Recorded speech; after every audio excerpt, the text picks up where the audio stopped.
goodbye, and I say hello, hello, hello.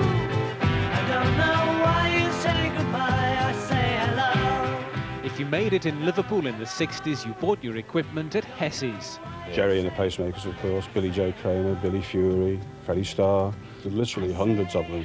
Of recent years, band Dead or Alive, OMD, up to date, we've got Cast, the Boo Radleys.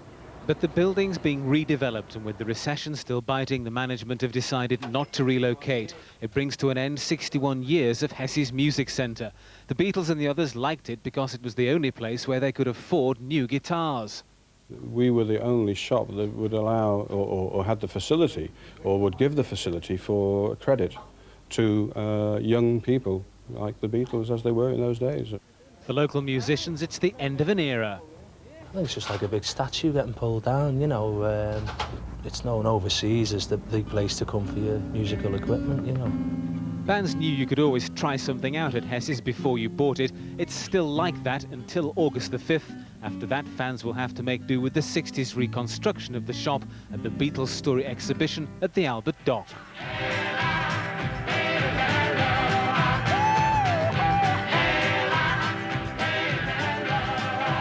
What a shame. Well, we stay with music. We told Trevor Wood.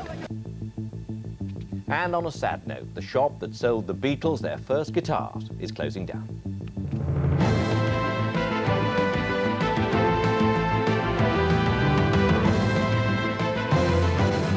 Beatles bought their first guitars, it's closing down.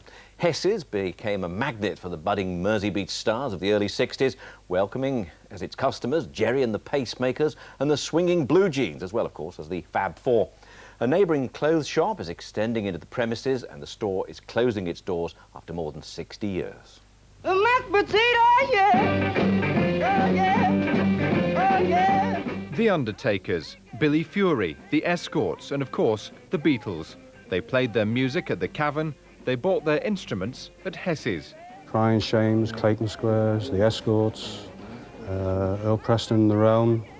I mean, they're just a few of the ones that come to mind. There were probably loads more that even I can't remember. I'm gonna sit right down and cry for you. Tony Crane might well sit down and cry. His Merseybeats were regular customers at Hessey's. They were great days because when I formed the Merseybeats, we were playing Resident just around the corner at the Cavern Club. And on our way round with the Beatles and Jerry and everybody else, we used to make our way around for a coffee. And this was the first stop. Everybody met at Hessey's, and everybody looked at all the guitars and dreamed about what you could do with the guitars. In fact, I bought my first Gibson guitar here. One of the attractions of the shop in the cash-strapped early 60s was the willingness of Frank Hessey to give credit. One of the clauses would be that they couldn't take the instruments out of the country.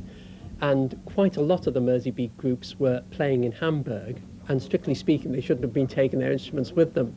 And there are marvellous tales of Frank Hessey being at Lime Street Station and saying to musicians who were going off on the train, hey, come back with that instrument. The shop's Beatle connections have put Hessey's on the tourist trail in Liverpool.